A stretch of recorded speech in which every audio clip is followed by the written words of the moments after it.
We want to win at least one premiership in both our AFL and AFLW by the end of this strategic planning period. 5 years after Fremantle stunned the footy world by releasing a strategic plan that wanted a historic premiership by the end of 2025, the Dockers are changing tact. Flag mantle is still a thing, but it no longer relies on short-term deadlines. Now, the Dockers are focusing on just being a bloody good team all the time and knowing that if they achieve that, they'll give themselves the best chance to hold up a historic cup. In this video, I'll break down what didn't work in Fremantle's previous plan, but also crucially, what did. And I'll look back on what other clubs set themselves to achieve in recent years. You may have forgotten how badly several of them missed the mark with their bold plans.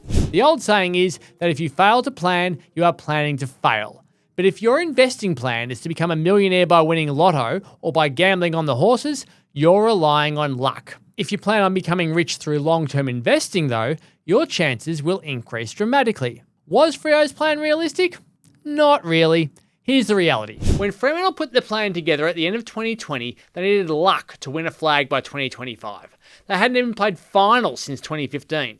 If you miss the finals for 5 years in a row, you need everything to go right to win a flag within the next 5 years. Brisbane missed the finals for 9 years, then took another 6 seasons to win the premiership. Melbourne's rebuild to the 2021 flag started when they missed the finals in 2007 and didn't return until 2018. Richmond had a 10-year plan at the start of 2010. At that point, they'd spent 8 years out of the finals. They aimed to play finals 3 times by 2014. They did it twice and didn't even win a final. They went on to achieve their goal of winning 3 flags, but it took 11 seasons. Hawthorn in 2008 and North Melbourne in 1996 are the only clubs to have won a flag within 5 years of missing the finals for 5 years in a row. What do they have in common? A dead-set megastar playing in the forward line, Lance Franklin and Wayne Carey. The Dockers have been mocked for not achieving their premiership goal, but what's often been lost is the message that Simon Garlick sent at the time. The external release of this plan is really important to us, and it's important in order to ensure that our most important stakeholders, so our members and key partners, have a good understanding of what we're trying to achieve. But also we think it's important because we want to make ourselves accountable to deliver against it. So Fremantle's plan gave them a focus, and without a plan, everybody in footy looks short term. The Dockers traded top 10 draft picks for Cam McCarthy and Jesse Hogan during their original rebuild. That was before the plan. They chased immediate success when their list just wasn't ready. West Coast traded the farm for Tim Kelly, chasing another flag, and then kept talking about being able to have a quick bounce back up the ladder when the rest of the AFL knew they just had to start rebuilding quickly. Plenty of clubs have fallen into that type of trap. Look at Essendon after the supplement scandal. The Dons traded away early picks for Jake Stringer, Dylan Shield, Devon Smith and Adam Sard. They went 3 years without a top 30 pick. Ouch, that hurts. So the Bombers then released a strategic plan in 2021 that had a goal of a flag by the end of 2026. Our target by the end of this period, by 2026, is that every team has won at least one premiership. At least one premiership. How's that looking at the moment? It's a bloody pipe dream. And then, of course, there's the Blues. Carlton wanted a flag between 2022 and 2027. They might need to get back Charlie Curnow and Tom de Koning to achieve that one. So a clear and achievable roadmap keeps everybody on track.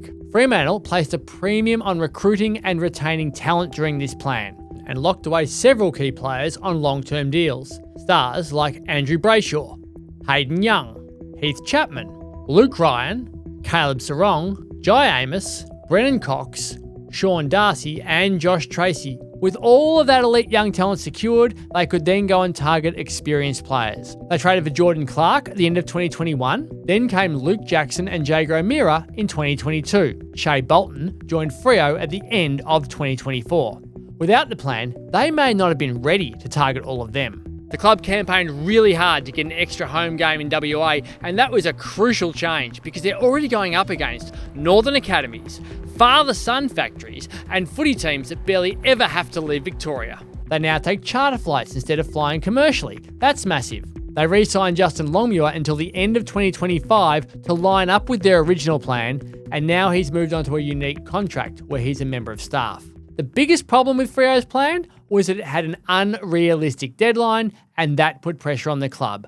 And as Simon Garlick admitted, saying you want to win a premiership doesn't win you a premiership. And that's why this new plan is about contending for long enough to win a flag. They've changed the name from a strategic plan to a game plan. There are 6 categories that they focus on, but no one cares about the last 4. We all know it's all about premierships, so that comes down to the first 2 things. And they are much more like Geelong and Brisbane. The Cats play finals pretty much every year. Since Chris Scott joined the club in 2011, they've won 2 flags, lost 2 grand finals, and played in another 6 preliminary finals. Geelong were often bagged for their finals record, but they kept making finals. And if you keep making finals, you give yourself a chance. Many people were questioning Chris Fagan's credentials after the Lions made the finals for 4 years in a row and didn't play in a grand final. Then they lost the grand final in 2023 before winning in 24 and 25.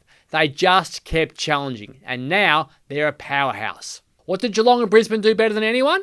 They recruit superstars, match winners like Patrick Dangerfield, Jeremy Cameron and Bailey Smith. And don't forget they also went and got a bloke called Isaac Smith, who became a Norm Smith medalist. Meanwhile, the Lions have just added Oscar Allen and Sam Draper to a team after previously convincing the likes of Lachie Neale, Josh Dunkley, Charlie Cameron and Joe Danaher to move to the club. So one of the biggest changes to the Dockers' game plan is to focus on becoming more than just a club that brings West Aussies home.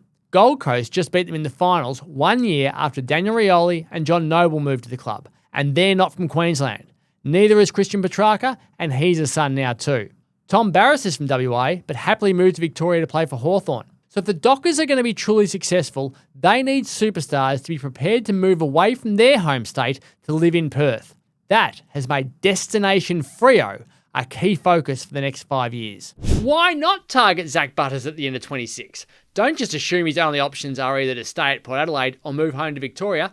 Make him an offer he can't refuse. West Coast are rebuilding with elite young talent. Why not try to poach some of them?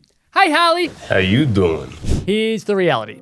Flags are bloody hard to win, and you need everything to go your way to even be a contender.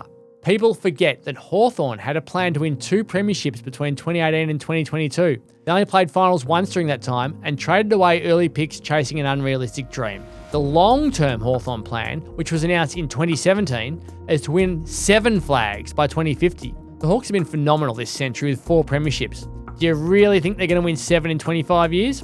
Not really. So recruit well. Develop young talent. Don't take crazy risks. Be a stable club. Avoid massive rebuilds and constantly contend. That's the path to success. That's the game plan. The Dockers have built a list that can contend.